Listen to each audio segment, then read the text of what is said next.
Number one, put God first.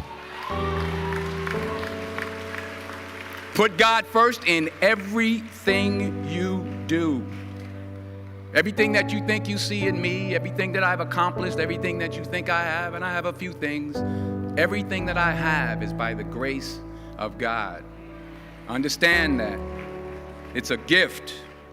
40 years ago, March 27th, 1975, it was 40 years ago, just this past March, I was flunking out of college. I had a 1.7 grade point average. I hope none of you can relate. I had a 1.7 grade point average. I was sitting in my mother's beauty shop. They still call it beauty shops now? What they call it now? Yeah, I was sitting in the beauty parlor. I was sitting in my mother's beauty parlor, and I'm looking in the mirror, and I see behind me this woman under the dryer. And every time she looked up, every time I looked up, she was looking at me, just looking me in the eye. And I didn't know who she was, and I said, she said, somebody give me a pen, give me a pencil. I have a prophecy. March 27, 1975, she said, boy, you are going to travel the world and speak to millions of people. Now, mind you, I was flunked out of college. I'm thinking about joining the army. I didn't know what I was going to do, and she's telling me I'm going to travel the world and speak to millions of people. Well, I have traveled the world, and I have spoke to millions of people. But that's not the most important thing, the success that I had. The most important thing is that what she taught me and what she told me that day has stayed with me since. I've been protected. I've been directed. I've been corrected. I've kept God in my life, and it's kept me humble. I didn't always stick with him, but he always stuck with me. So stick with him in everything you do. If you think you want to do what you think I've done, then do what I've done and stick with God. Number two, fail big. That's right. Fail big. Today is the beginning of the rest of your life, and it can be very frightening. It's a new world out there. It's a mean world out there, and you only live once. So do what you feel passionate about. Take chances professionally. Don't be afraid to fail. There's an old IQ test, was 9 dots, and you had to draw 5 lines with a pencil within these 9 dots without lifting the pencil. The only way to do it was to go outside the box. So don't be afraid to go outside the box. Don't be afraid to think outside the box. Don't be afraid to fail big, to dream big. But remember, dreams without goals are just dreams, and they ultimately fuel disappointment. So have dreams, but have goals. Life goals, yearly goals, monthly goals, daily goals. I try to give myself a goal every day. Sometimes it's just to not curse somebody out. Simple goals, but have goals. And understand that to achieve these goals, you must apply discipline and consistency. In order to achieve your goals, you must apply discipline, which you've already done, and consistency every day, not just on Tuesday and miss a few days.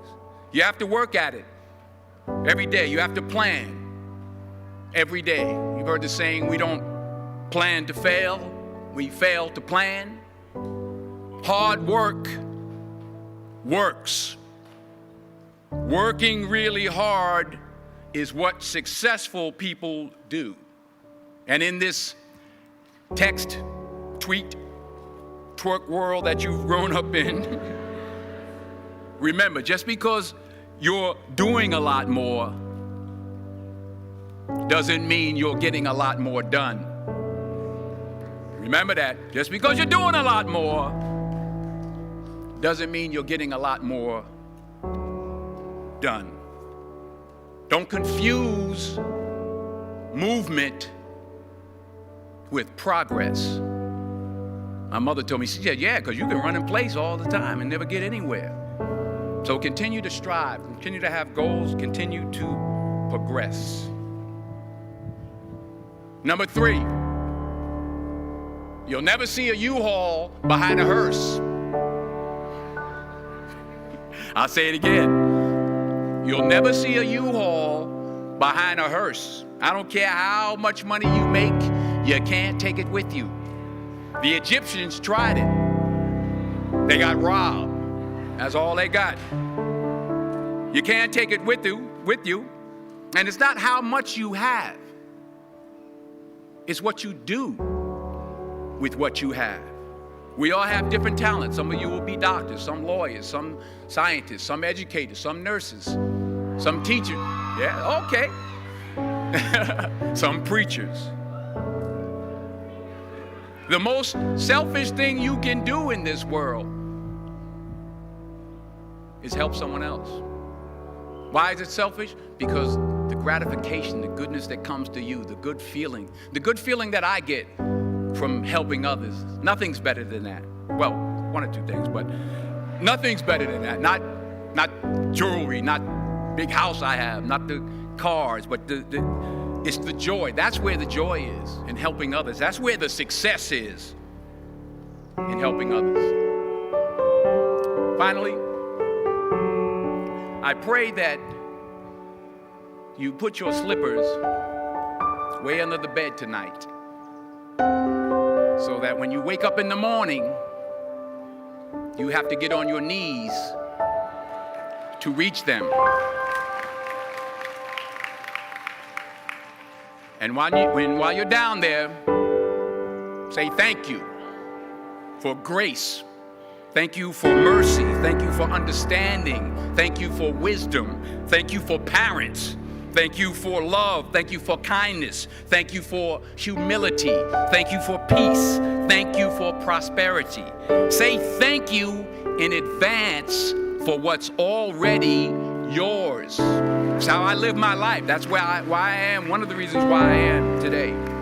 Say thank you in advance for what is already yours. True desire in the heart for anything good is God's proof to you, sent beforehand to indicate that it's yours already. I'll say it again. True desire in the heart, that itch that you have, whatever it is you want to do, that thing that you want to do to help others and to grow and to make money, that desire, that itch, that's God's proof to you, sent beforehand already to indicate that it's yours. And anything you want good, you can have. So claim it. Work hard to get it. When you get it, reach back. Pull someone else up. Each one, teach one. Don't just aspire to make a living. Aspire to make a difference.